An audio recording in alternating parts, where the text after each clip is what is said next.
የግንቦት 8 ዜናዎቻችን መጋቢት 30 ቀን 2017 ዓ.ም ከጅቡቲ ዶራህሌ ወደብ ወደ ኢትዮጵያ ጉዞ የጀመረችው ጣናነሽ ጀልባ ዛሬ የኢትዮጵያን ድንበር አቋርጣ ሀገሯ ገብታለች። ጉዞዋ የተራዘመው በግዝፈቷ ምክንያት መሆኑ የተገለጸ ሲሆን በእቅዱ መሰረትም ከሁለት ወራት በኋላ ጎርጎራ ወደብ ደርሳ አገልግሎት መስጠት ትጀምራለች ተብሎ ይጠበቃል። በጉዞ ወቅት ያጋጠመውን አስቸጋሪ መንገድ ሁኔታ ለመፍታት የተለያዩ የኢትዮጵያና የጅቡቲ መንግስት አካላት ከፍተኛ ርብርብም አድርገዋል። ጣናነሽ በጣና ሐይቅ ላይ ለመጓጓዣ እንድትውል በኢትዮጵያ የባህር ትራንስፖርትና ሎጂስቲክስ አገልግሎት ድርጅት የተገዛች ዘመናዊ የመንገደኞች ጀልባ ነች። የጣናነሽ መምጣት ኢትዮጵያ በተለይ በጣና ሐይቅ ዙሪያ የውሃ ትራንስፖርት መሰረተ ልማትን ለማሻሻል የምታካሂደውን ሰፊ እንቅስቃሴ አካል ነው። ይህም ለአካባቢው ነዋሪዎች እና ለቱሪስቶች ውጤታማ የትራንስፖርት አማራጭን በማቅረብ ለአካባቢው የኢኮኖሚ እድገት አስተዋጽኦ ያደርጋል። የ38 ሜትር ርዝመትና የ150 ሜትሪክ ቶን ክብደት ያላት ጀልባዋ እስከ 200 የሚደርሱ መንገደኞችን የማጓጓዝ አቅምም አላት ተብሎ ነው። የዚህ ብዕር የአንዱ ዋጋ እኛ ሀገር ቢመጣ መለስተኛ ስክሪፕቶ ፋብሪካ ይከፍታል። ነገሩ እንዲህ ነው። ትናንትና ዶሃ የነበሩት ዶናልድ ትራምፕ ከኳታር መንግስት ጋር የ1.2 ትሪሊዮን ዶላር የኢኮኖሚ ስምምነት ሲፈራረሙ የተጠቀሙበት ስክሪፕቶ ሞንት ብላንክ ሜስትሮክ 149 ይባላል።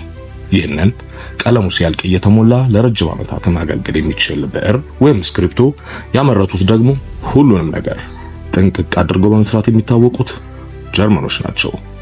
የዚህ ብዕር አምራች ካምፓኒ ከ50 ዓመታት በላይ ምርጥ ሆኖ ከመቆየቱም በላይ በዋጋም ደረጃም በብዙ ዘንድ የሚደፈር አይደለም። ለምሳሌ መደበኛ የሚባለው ሞንት ብላክ ትንሹ ዋጋ $1300 አካባቢ ነው። ይህ መደበኛ የሚባለው ምርቱ ነው። ከሱ ደግሞ ከፍ ያለው ሊሚትድ ኤዲሽን የሚባለው የብዕሩ ጫፍ ለጥንካሬ ሲባል ከንጹህ 24 ካራት ወርቅ የሚሰራ ሲሆን ከ6 እስከ $10,000 ይደርሳል። ስለዚህ የትናንቱ ብዕር ከሰዎቹ ደረጃ አንጻር ሊሆን የሚችለው በልዩ ትዕዛዝ የሚሰራው አልትራ ሌክዠሪ ኤዲሽን የሚባለው ነው። ይህስ ስንት ይባላል ብለን ስንጠይቅ ይህ ስክሪፕቶ ያው እንደ ሊሚትድ ኤዲሽኑ ጫፉ ንጹህ ወርቅ ነው እና ዋጋው $27457። ይሄም ማለት ወደ 3,600,000 ብር ይጠጋል ማለት ነው የአንዱ ዋጋ።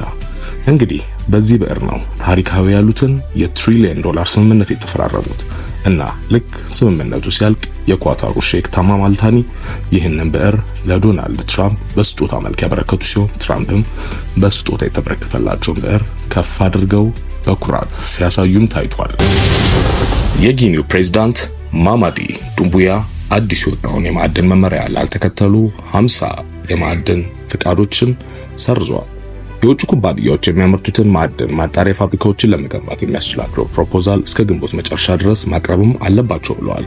ጊኒ ከ50 በላይ የወርቅ፣ የቦክሲት፣ የአልማዝና የግራፋይት ማዕድን ፍቃዶችን ሰርዛለች። ውሳኔው የመጣው እንደ አውሮፓውያን አቆጣጠር በሴፕቴምበር 2021 ወደ ስልጣን ከመጡ በኋላ ማማዲ ዱምቡያ በሴክተሩ ላይ የበለጠ ቁጥጥር ለማድረግ ስለፈለጉ ነው። አዋጁ አዲሱን የሀገሪቱን የማዕድን ሕግ የማያከብሩ ኩባንያዎችን ፍቃድም እንዲሰረዝ አዟል። በሞት ካጣናት 2 ወር የሆናት የሞዴል ቀነኒ አዱኛ የቀጠሮ ቀን ዛሬ የነበረ ሲሆን ፍርድ ቤቱ ዛሬ ለፖሊስ ሌላ ተጨማሪ 7 ቀናትን ለምርመራ ሰጥቷል። ስለዚህ ቀጣዩ የፍርድ ቤት ቀጠሮ ከ7 ቀናት በኋላ ይሆናል ማለት ነው። ሚዲያዎች ገብተው እንዳይዘግቡ በመደረጋቸው ምክንያት የሚፈጠረውን በመጠቀም ከሚሰራጩ ውሸት መረጃዎች ራሳችንን እንጠብቅ። ዛሬ ግንቦት 8 በጠዋቱ ከባድ የሆነ አሳዛኝ የትራፊክ አደጋ ተከስቷል።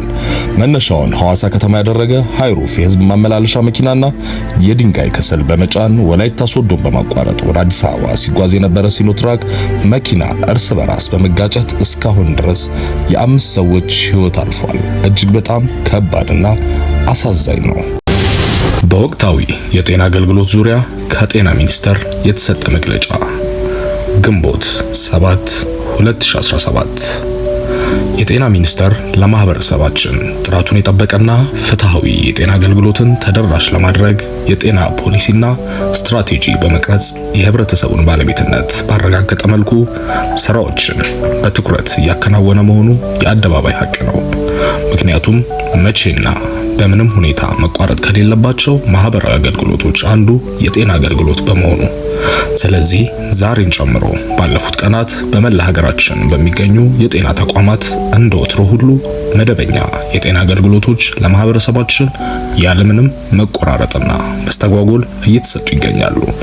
ይህንንም የተረዳው የጤና ባለሙያ በማህበራዊ ሚዲያ በሚሰራጩ የተሳሳቱ መረጃዎች ጫና ሳይገፋ የገባውን የሙያ ቃል ኪዳንና መሐላ ጠብቆ ማህበረሰቡን እያገለገለ በመሆኑ ምስጋና ይገባዋል። ይሁን እንጂ በጥቂት የማስተማሪያ የጤና ኮሌጆች ተቋማት በመደበኛ የሥራ ገበታቸው ላይ ያልተገኙ የተወሰኑ ባለሙያዎች እንዳሉ መረጃዎች ደርሰውናል። ከነዚህ የጤና ባለሙያዎች መካከል ብዙዎቹ በሐሰተኛ መረጃ የተወናበዱ ሲሆኑ፣ ጥቂቶቹ ደግሞ ጥፋትን ዓላማቸው ያደረጉ ናቸው።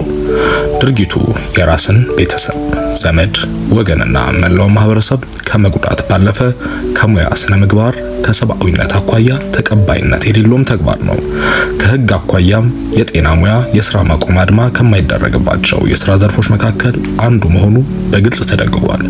የጤና ባለሙያዎች ጥያቄ እንኳን ቢኖራቸው በሥራ ገበታቸው ተገኝተው መደበኛ ስራቸውን እያከናወኑ ጉዳያቸውን ለሚመለከቱ አካል ማቅረብ ይጠበቅባቸዋል።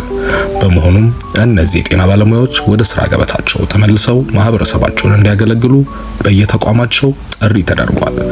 መንግስት የጤና ባለሙያውን ዘላቂ ተጠቃሚነት ባረጋገጠ መልኩ በጥናት ላይ የተመሰረተ መፍትሄ ለመስጠት ቀደም ብሎ የጤና አገልግሎት አስተዳደርና ቁጥጥር አዋጅ 1362/2017 አጽድቆ ደንብና መመሪያዎችን በማውጣት ትኩረት ሰጥቶ እየሰራ ይገኛል። በጎ ሕሊና ያላቸው የጤና ባለሙያዎች ይህንን በመገንዘብ ስራቸውን በአግባቡ እንዲያከናውኑ የሚኒስቴር መስሪያ ቤታችን በዚሁ አጋጣሚ ጥሪ ያቀርባል። በሌላ በኩል ደግሞ ህብረተሰቡ በተለያዩ ማህበራዊ ሚዲያዎች በሚሰራጩ የሐሰት መረጃዎች ሳይረበሽ የሚፈልገውን የጤና አገልግሎት በተለመደው መልኩ በጤና ተቋማት ማግኘት እንደሚችል እናሳውቃለን። መንግስት በሆደ ሰፊነት ችግሩን ለመፍታት ያሳየውን ትዕግስት ወደ ጎን በመተው በስራ ገበታቸው ላይ ባልተገኙ እንዲሁም በጤና ተቋሙ ሆነ ከጤና ተቋም ውጪ ሆነው ሁከትና ብጥብጥ በሚፈጥሩት ላይ አስፈላጊ ሆነ የህግ እርምጃ የሚወስድ መሆኑን ቀድመን እናሳውቃለን። የጤና ሚኒስቴር